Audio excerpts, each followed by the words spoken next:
Welcome to invention classes change the way of learning. मैं गिदाला सोनवा जो आपको कंप्लीट रीडिंग सब्जेक्ट पढ़ा रहा हूं, जो आपको आपके सभी कंपटीशन एग्जाम के लिए हेल्प करने वाली है। और दोस्तों सब बढ़िया, आई होप सब बढ़िया होंगे, पढ़ाई वगैरह काफी अच्छी चल रही होगी। तो दोस्तों हमने वर्बल रीडिंग के 3 चैप्टर कंप्लीट पढ़ लिए थे और चौथा चैप्टर पढ़ रहे थे सिटिंग अरेंजमेंट यानी बैठक व्यवस्था क्रम। तो आप चाहते हो मुझसे ऐसे कंप्लीट रीडिंग सब्जेक्ट पढ़ना तो आप मेरे चैनल को सब्सक्राइब कर लें। नीचे रेड कलर का सब्सक्राइब बटन है, उस पर क्लिक करें और बेल आइकन को दबा दें, जिससे क्या होगा जो मेरे आने वाले वीडियोस हैं उनकी नोटिफिकेशन आप तक आ जाएगी। और दोस्तों अगर आपके कोई फ्रेंड सर्किल में, नेबर सर्किल में, ब्लड सर्किल में या आपके सोशल मीडिया पर कोई भी कंपटीशन एग्जाम, रिप्लेसमेंट एग्जाम या सीईटी की तैयारी कर रहा है तो उन्हें आप हमारे वीडियो को शेयर जरूर करें। तो दोस्तों शुरू करते हैं आज की क्लास को। दोस्तों मोबाइल को हॉरिजॉन्टल मोड पे लेके देखें ताकि चीजें आपको अच्छे से दिखाई दे। तो दोस्तों हमने 3 चैप्टर कंप्लीट पढ़ लिए और चौथा जो चैप्टर पढ़ रहे हैं सिटिंग अरेंजमेंट यानी बैठक व्यवस्था क्रम। तो इसकी काफी क्लासेस हो चुकी है। जो विद्यार्थी आज की क्लास को देख रहा है, मेरा उससे विशेष अनुरोध है कि जाके वो पहले पीछे की क्लासेस को देखे।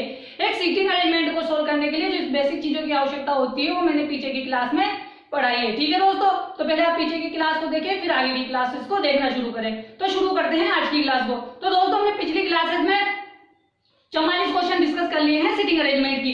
तो ये आज हमारा 45वां क्वेश्चन है जो बैंक एग्जाम में पूछा गया है। सिटिंग अरेंजमेंट यानी बैंकों में बहुत ज्यादा पूछी जाती है। जिसने सिटिंग अरेंजमेंट कर ली उनके लिए बैंक रीजनिंग क्वालिफाई करना बहुत आसान होता है। इसलिए जो विद्यार्थी बैंक की तैयारी कर रहा है वो विशेष तौर से इनको जरूर से पढ़े। और जिस किसी भी एग्जाम में रीजनिंग सब्जेक्ट में अपने सिटिंग अरेंजमेंट पूछी जाती है तो उसे ध्यान से पढ़ना है। तो दोस्तों शुरू करते हैं आज की क्लास को।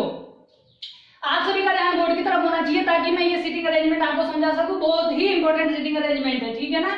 तो एग्जाम में ऐसी सिटिंग अरेंजमेंट पूछी जाती है, ठीक है।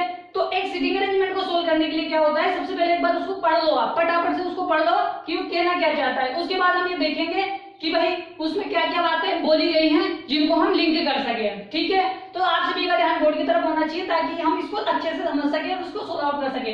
तो एक बार इसको रीड आउट करेंगे फिर इसको सोल्व आउट करेंगे, ठीक है ना। 45वां क्वेश्चन है कि 8 मित्र हैं RSTUVW तथा X और Y, ठीक है। एक वर्गाकार मेज यानी गोल मेज है जिसके इर्द गिर्द केंद्र की ओर मुंह करके बैठे हैं, परंतु आवश्यक नहीं है इसी क्रम में हो, ठीक है। उनमें से प्रत्येक अलग अलग कक्षा में, ठीक है, यथा यानी कक्षा 1 से कक्षा 8 में पढ़ता है। यानी 8 विद्यार्थी है जो कक्षा 1 से लेकर कक्षा 8 में पढ़ता है, परंतु आवश्यक नहीं इसी क्रम में। मतलब 1 2 3 4 जैसे पहली क्लास में R हो, दूसरी क्लास में S हो, तीसरी में T हो, चौथी में U हो, ऐसे आगे चलते जाए तो 8 में क्या नाम है Y हो, ऐसा क्रम नहीं है। मतलब सीक्वेंस में नहीं है, अलग अलग है, ठीक है। अब देखो क्या कह रहा है कि कक्षा 7 में पढ़ने वाले व्यक्ति के दाएं दूसरे स्थान पर T बैठा है। T तथा कक्षा 5 में पढ़ने वाले व्यक्ति के बीच केवल एक व्यक्ति बैठा है, ठीक है दोस्तों।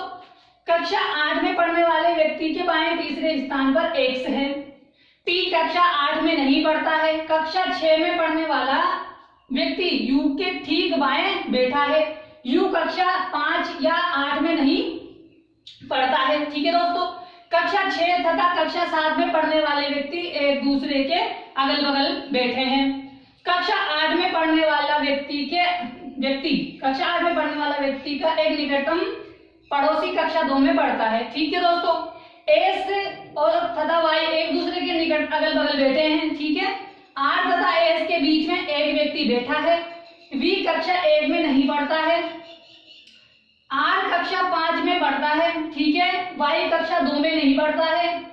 कक्षा 7 तथा कक्षा 4 में पढ़ने वाले व्यक्तियों के बीच में W बैठा है।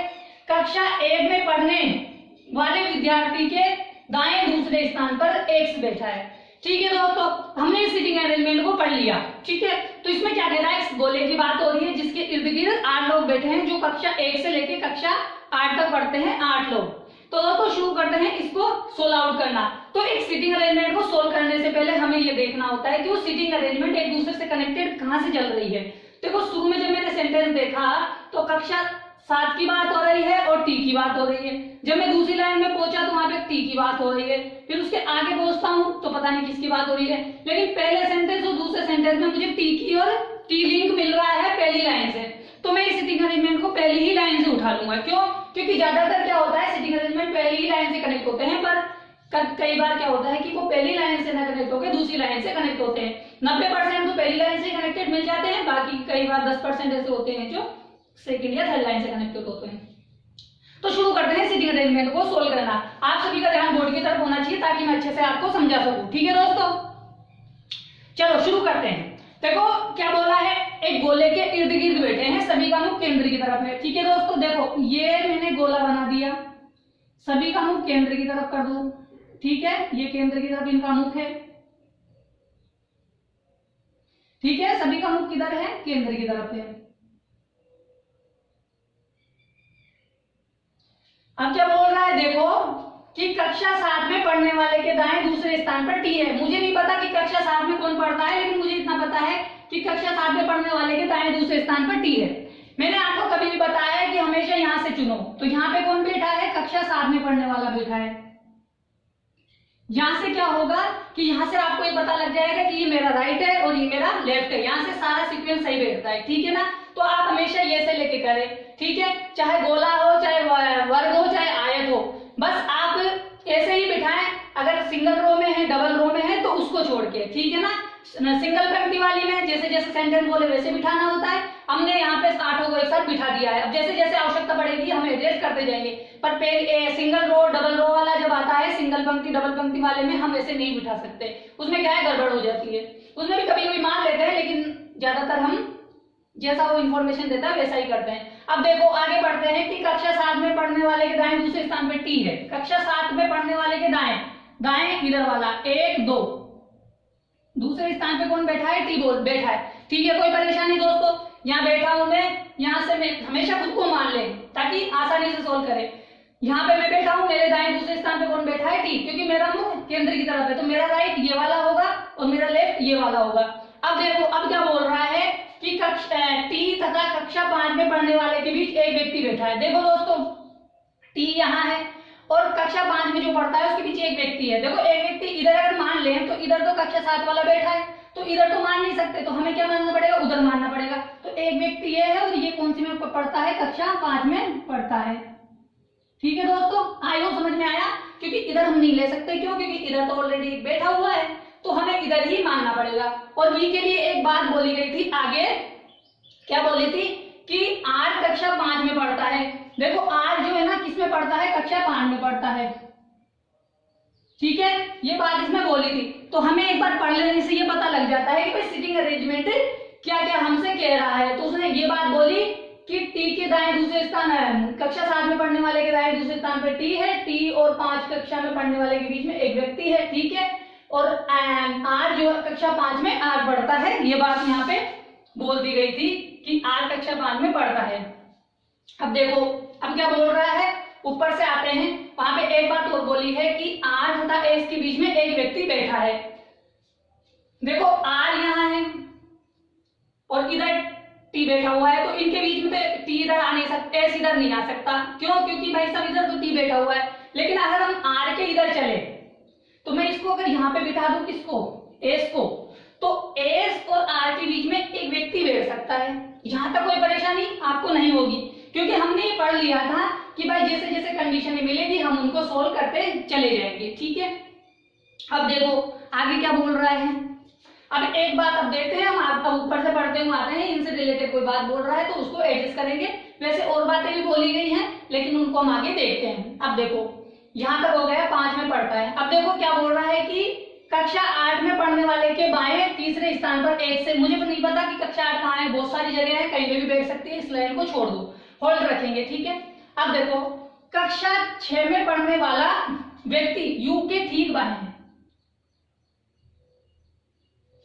हाँ सॉरी, इस लाइन को पढ़ा था हमने।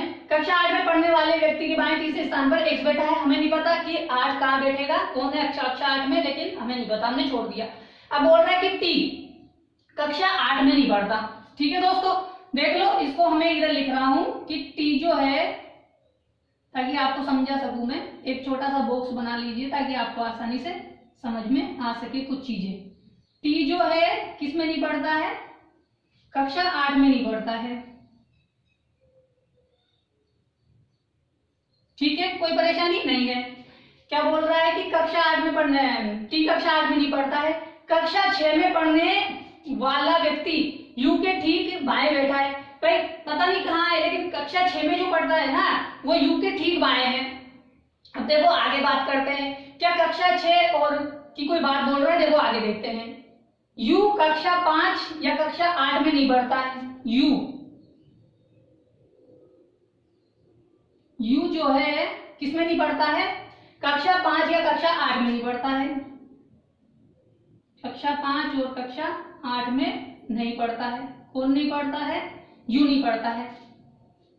कक्षा 5 में नहीं पढ़ता है यू, कक्षा 8 में नहीं पढ़ता है। ठीक है, अब देखो कक्षा 6 तथा कक्षा 7 में पढ़ने वाले व्यक्ति एक बगल में बैठे हैं। ठीक है, एक दूसरे बगल में बैठे हैं। देखो अगर यहाँ पे कौन बैठा है? 7 बैठा है तो 6 इधर भी बैठ सकता है, इधर भी बैठ सकता है। लेकिन अगर मान लो हम इधर बिठा दें, किसको?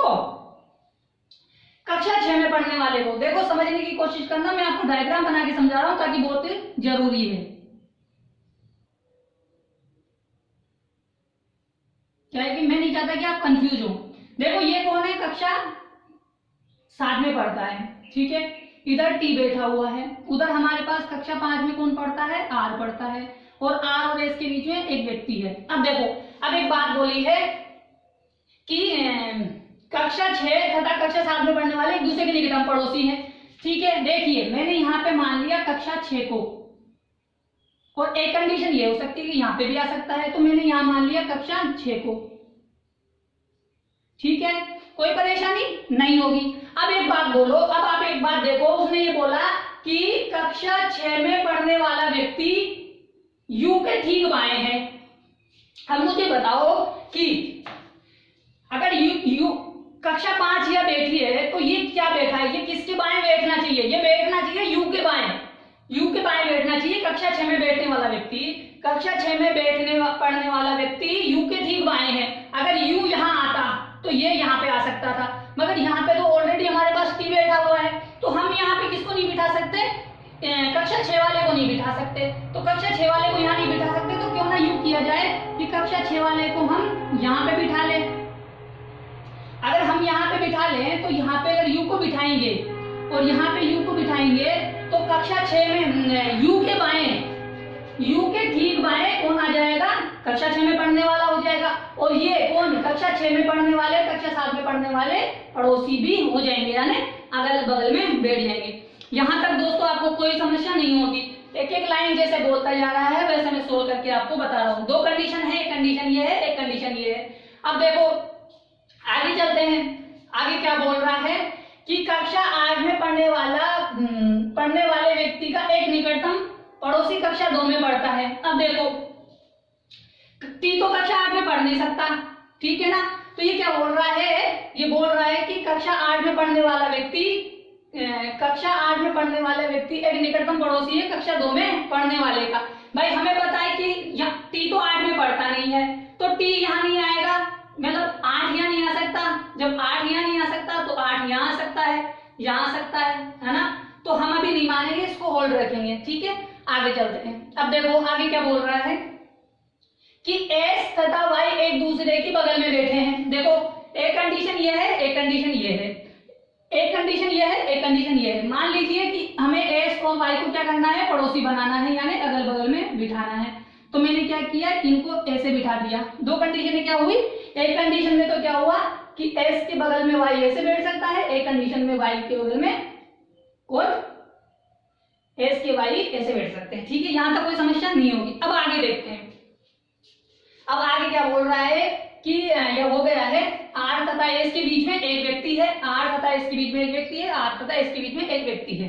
ठीक है, V कक्षा 1 में नहीं पढ़ता है। ठीक है, V कक्षा 1 में नहीं पढ़ता है, R कक्षा 5 में पढ़ता है। I तथा देखो Y कक्षा 2 में नहीं पढ़ता है।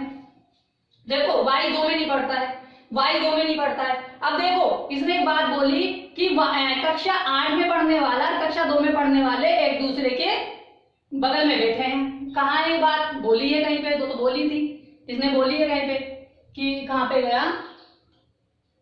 ये रहा कि कक्षा 8 में पढ़ने वाले व्यक्ति का एक निकटतम पड़ोसी कक्षा 2 में पढ़ता है। ठीक है, देखो T 8 में नहीं आ सकता, T 8 में नहीं आ सकता, तो T 8 में नहीं आ सकता तो मान लीजिए ये कोई आ सकते थे, यहाँ पे कोई बैठेंगे वो आ सकते थे।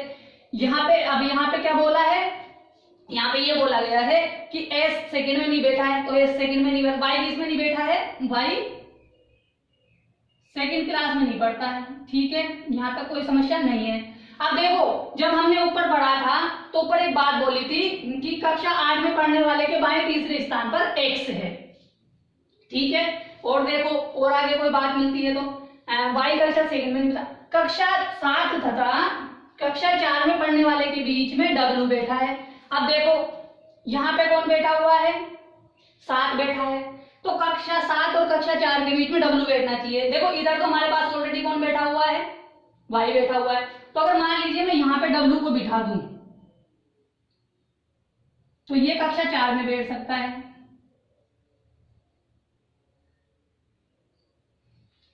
भाई कक्षा 7 में और कक्षा 4 में पढ़ने वाले के बीच में डब्लू बैठा है। ठीक है, कोई समस्या नहीं है।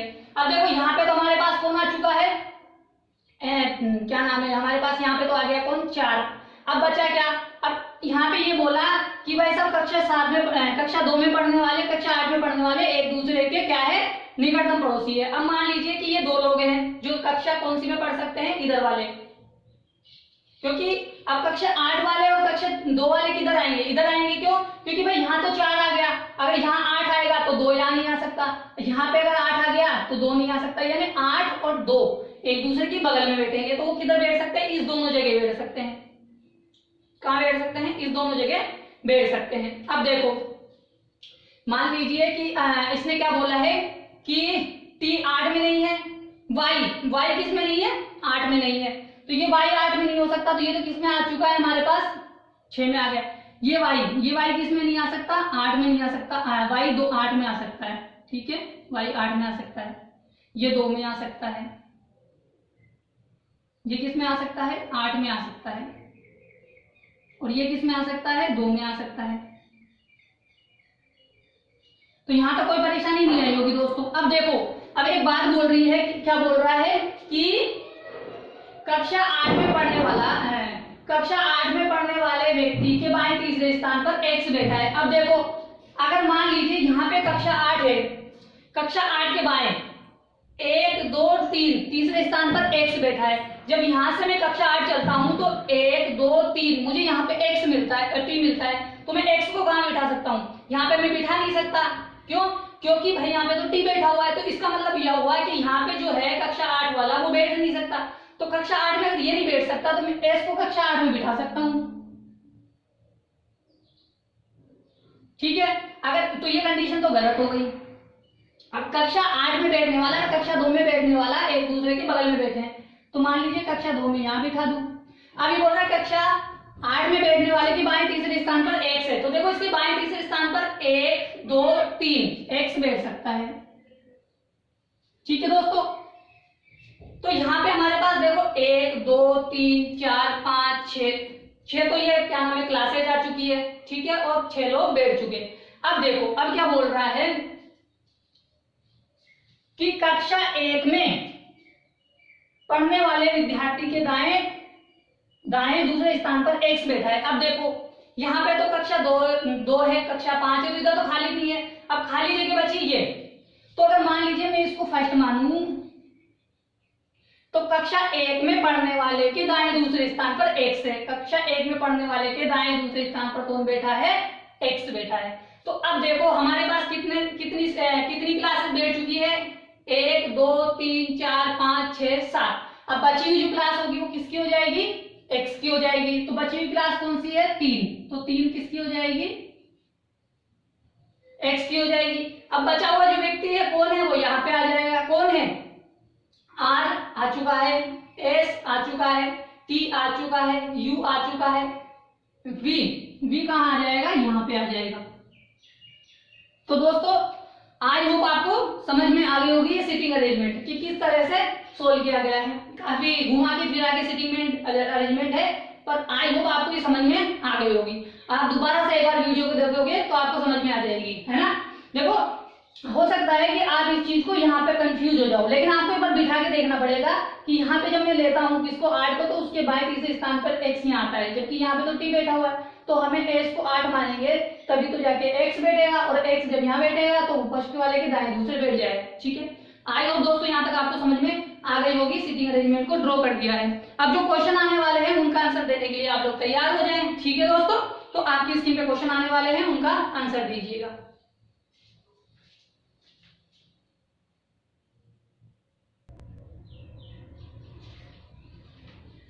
तो दोस्तों पहला क्वेश्चन स्क्रीन पर है, इसका आंसर दीजिए। बताइए कि टी के दाएं को तीसरे स्थान पर कौन बैठा है। बताइए कि टी बैठा है कहाँ है और उसके दाएं तीसरे स्थान पर कौन बैठा है। देखो टी यहाँ बैठा है, अब टी का मुंह अंदर है तो टी का दाएं उधर वाला, तो टी के दाएं तीसरे स्थान पर 1 2 3 कौन बैठा है, वी बैठा है, या फिर कक्षा 2 में पढ़ने वाला है, यानी वी किसमें बैठता है, कक्षा 2 में पढ़ता है। या तो ऑप्शन में वी होगा या कक्षा 2 में पढ़ने वाला लिखा होगा। तो देखो वी तो कहीं दे नहीं लिखा, एस दे रखा है, वाई दे रखा है, कक्षा 2 में पढ़ने वाला, कक्षा 2 में पढ़ने वाला व्यक्ति, तो टी के दाएं तीसरे स्थान पर कौन बैठा है, कक्षा 2 में पढ़ने वाला व्यक्ति बैठा है।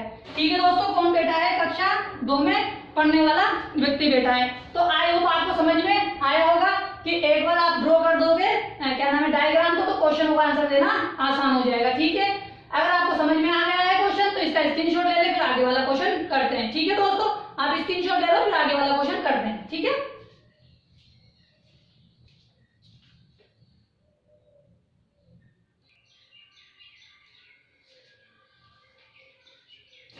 तो दोस्तों सेकंड क्वेश्चन आपकी स्क्रीन के सामने है, इसका आंसर दीजिए कि निम्नलिखित में से कौन आर के ठीक सामने बैठा है। देखिए आर यहाँ बैठा है और उसके सामने कौन बैठा है, यू, जो कक्षा 7 में पढ़ता है। तो जहां पे यू हो या कक्षा 7 में पढ़ रहा हो वो लिखा हो वही आंसर होगा। देखो यहाँ पे ए से, यहाँ पे डब्ल्यू, यहाँ डब्ल्यू है, यहाँ ए से, यहाँ कक्षा 6 है या कक्षा 5 है, यहाँ कक्षा 7 है, तो यू कक्षा 7 में पढ़ता है। तो आर के ठीक सामने, आर के ठीक सामने यू बैठा है जो कक्षा 7 में पढ़ता है। तो आंसर क्या हो जाएगा, कक्षा 7 में पढ़ने वाला आंसर हो जाएगा। ठीक है दोस्तों, समझ में आया किस प्रकार से क्वेश्चन पूछे जाते हैं। बहुत इंपॉर्टेंट वजह है, एक बार वापस से जब आप इसको सोल्व करोगे तो आपको अच्छे से समझ में आ जाएगी। हो सकता है पहली बार में आपको थोड़ी कठिन लगे, पर आपको समझ में आ जाएगी। ठीक है ना, तो आप इसका स्क्रीनशॉट ले लो, फिर आगे वाला क्वेश्चन करते हैं। ठीक है दोस्तों, स्क्रीनशॉट ले लो।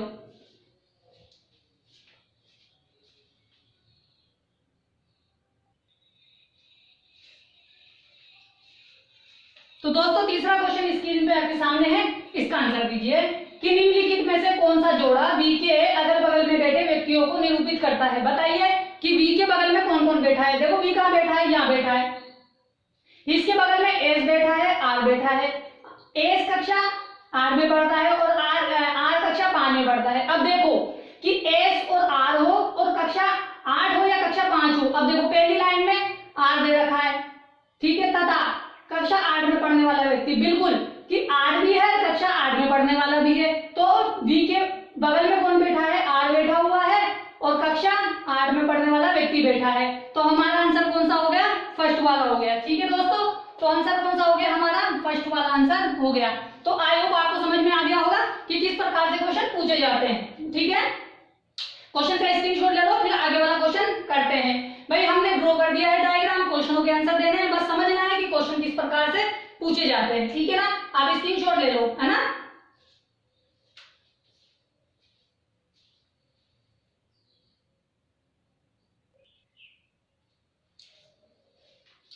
तो दोस्तों चौथा क्वेश्चन स्क्रीन पर है, इसका आंसर दीजिए कि एस के स्थान के संदर्भ में डब्ल्यू का क्या स्थान है। देखो एस या डब्ल्यू यहाँ, एस यहाँ है और डब्ल्यू यहाँ है।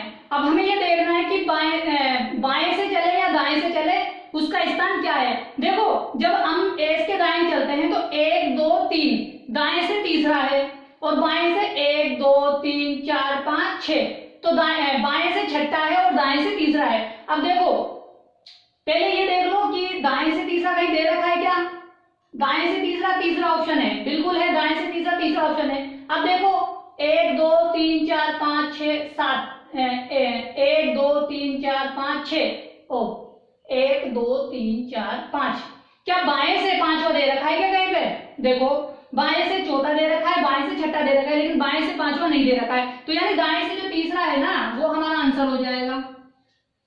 आइए दोस्तों समझ में आया होगा कि इस प्रकार कैसे देखना होता है। आप एक बार देख लीजिए जो व्यक्ति कहाँ बैठा है वो दाएं बाएं से कौन से स्थान पर है। ठीक है, स्क्रीनशॉट ले लेकर आगे वाला क्वेश्चन करते हैं। ठीक है दोस्तों, स्क्रीनशॉट ले लो।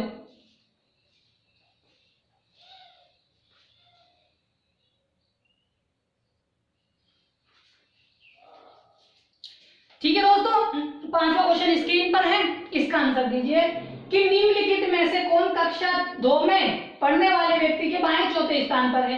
देखिए कक्षा 2 में कौन पढ़ता है, ये पढ़ता है, तो कक्षा 2 में पढ़ने वाले के बाएं, बाएं यानी इधर बाएं चौथे स्थान पर 1 2 3 4 डब्लू पढ़ता है, ठीक है ना। तो इसका आंसर क्या हो जाएगा, डब्लू हो जाएगा। ठीक है दोस्तों, क्या आंसर हो जाएगा, डब्लू हो जाएगा। क्वेश्चन समझ में आ गया, उसका आंसर समझ में आ गया, तो स्क्रीनशॉट ले लो, फिर आगे वाला क्वेश्चन करते हैं। ठीक है, स्क्रीनशॉट ले लो।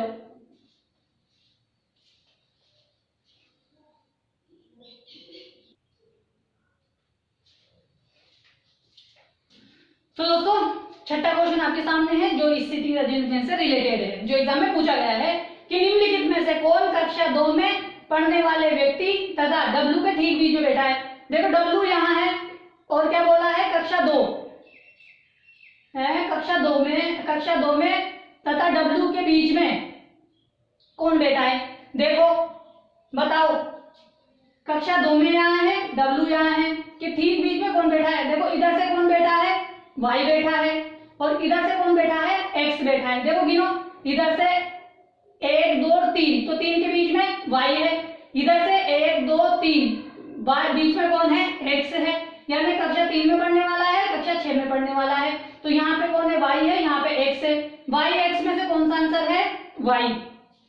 ठीक है, कौन बैठा हुआ है, वाई बैठा हुआ है। ठीक है, आई होप समझा। ठीक बीच में कौन बैठा हुआ है, वाई बैठा हुआ है। ठीक है, क्वेश्चन का स्क्रीनशॉट ले लो, फिर अपन आगे वाला क्वेश्चन करते हैं। ठीक है दोस्तों, आप लास्ट क्वेश्चन आने वाला है स्क्रीन पर, उसका आंसर देना है। ठीक है, आप स्क्रीनशॉट ले लो, फिर आगे वाला करते हैं।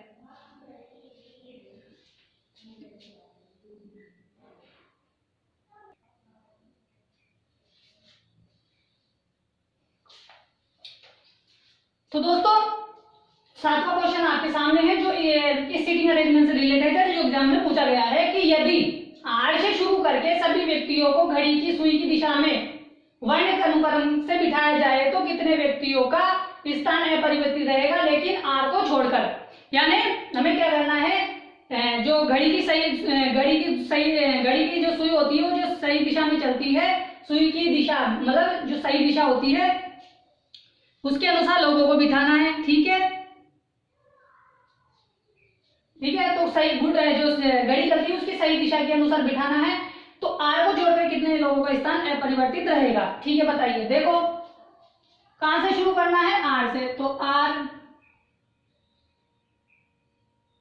S T U V W x और वाई। अब देखो कि आर को छोड़ के कितने स्थान परिवर्तित हुए। आर को तो भूल जाओ, एक्स की जगह एस आ गया, टी की जगह टी आया एक, डब्ल्यू की जगह यू आया, ठीक है, यू की जगह वी आया, वाई की जगह डब्ल्यू आ गया, एस की जगह एक्स आ गया और वी की जगह वाई आ गया। यानी एक व्यक्ति का स्थान था जो अपरिवर्तित रहा, वो किसका था, टी का। तो जो एक वाला होगा वो हमारा आंसर होगा। तो एक कौन सा है, चौथे नंबर वाला। तो हमारा आंसर कौन सा हो जाएगा, चौथे वाला हो जाएगा दोस्तों।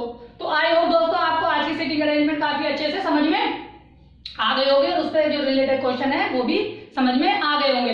तो आप चाहते हो मुझसे ऐसे ही कंप्लीट रीजनिंग सब्जेक्ट पढ़ना, तो आप मेरे चैनल को सब्सक्राइब कर लें। नीचे रेड कलर का सब्सक्राइब बटन है, उस पर क्लिक करें और बेल आइकन को दबा दें, जिससे क्या होगा, जो मेरे आने वाले वीडियोस है उनकी नोटिफिकेशन आप तक आ जाएगी। और दोस्तों अगर आपके कोई फ्रेंड सर्किल में, नेबर सर्किल में, ब्लड सर्किल में या फिर आपके सोशल मीडिया पर कोई भी कंपटीशन एग्जाम, रिप्लेसमेंट एग्जाम या सीईटी एग्जाम की तैयारी कर रहा है तो आप हमारी वीडियोज को जरूर शेयर करें। ठीक है दोस्तों, तो आज की क्लास में हमने 45वां क्वेश्चन किया है, कल वाली क्लास में हम 46वां क्वेश्चन करेंगे। ठीक है दोस्तों, जब तक के लिए टाटा और बाय बाय।